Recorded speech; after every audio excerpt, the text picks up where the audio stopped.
This is Rummy's Corner.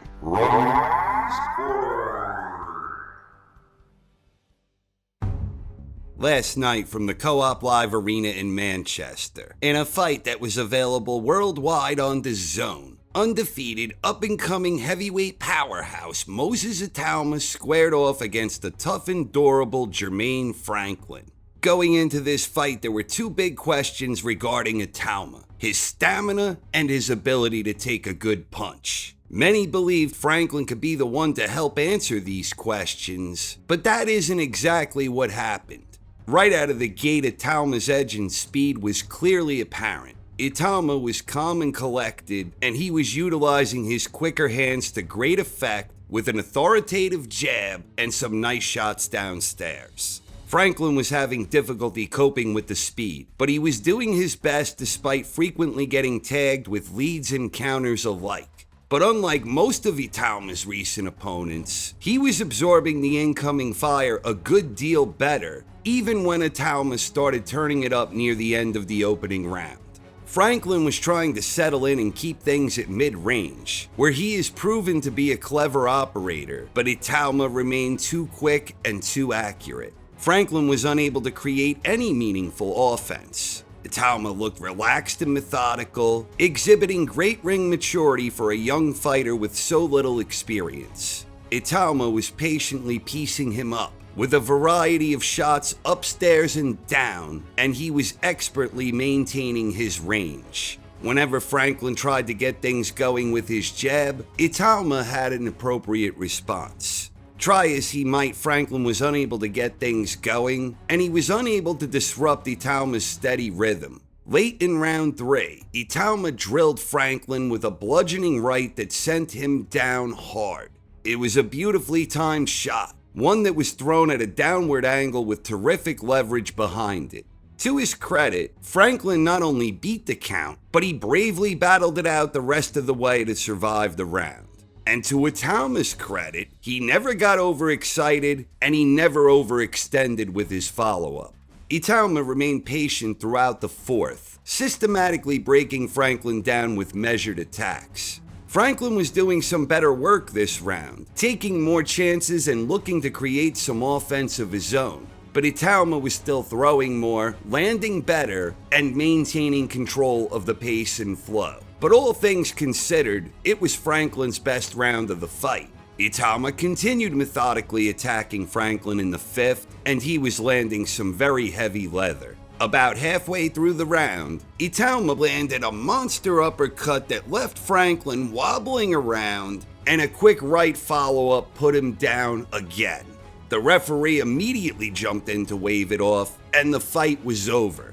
It was a 5th round technical knockout for Moses Itauma, and with the victory, his record improves to a perfect 14-0 with 12 wins coming inside the distance. It was a hell of a left uppercut from Itauma, and he did something that Dillian Whyte and Anthony Joshua were both unable to do. He stopped a tough and durable opponent who has proven he can take a great punch, and in doing so, he made a big-time statement. In the end, questions about Itauma's chin and his ability to take a good punch remain unanswered. But to Franklin's credit, he took Itauma later into the fight than anyone has, since Itauma won a 6-round unanimous decision against Kevin Espindola just a few years back.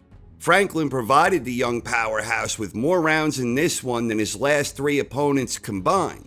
Last time out, Dillian Whyte was the one that many were expecting would be able to truly test Itauma, to answer those pressing questions about his chin and stamina. But instead, Itauma simply overwhelmed him, blasting him away in the opening round in a fight that officially lasted less than 2 minutes. So credit to Jermaine Franklin for being the only Itauma opponent in his last 10 fights to make it out of the 2nd round, and credit to Itauma for being the first ever to stop Franklin. What's next for Itauma? In the post-fight interview, he mentioned he was interested in facing Filip Hrgovic, although he has an upcoming fight scheduled against David Allen in May, which is somewhat unfortunate because on paper, Hrgovic would represent a perfect step up for Itauma right now. That being said, whoever he faces next, I think he is ready for a significant step up. Itauma hasn't proven a whole lot in his young career, but he has proven that he is at the point that the only way we are going to get answers regarding questions about his chin and stamina is to see him consistently facing top 10 ranked heavyweights. So it sure would be nice to see him face a bona fide top 10 guy next time out. I, for one, am looking forward to seeing how far he can go and cannot wait to see him back in action. Congratulations to Moses Itauma, and best of luck to him and Franklin moving ahead. We have more heavyweight action coming up. This Saturday, don't miss Chisora vs. Wilder as part of DAZN's blockbuster heavyweight season, including Wardley vs. Dubois, Oakley vs. Yoka, Usyk vs. Rico, and although not heavyweight, Benavidez vs. Zordo. All coming up on DAZN over the next couple of months. 4 of these 5 fights are pay-per-view, so save yourself some money by signing up for the Ultimate Tier today using my link below and get all pay-per-views included for one price. Or, for new DAZN customers, if you want to buy Chisora vs. Wilder only, then use my code RUMMY5 at checkout for a 5% discount. Details in the description. What did you think of Itauma's victory against Franklin? Let me know. Thank you very much for watching, everyone. I hope you enjoyed and have a wonderful night. This is Rummy's Corner.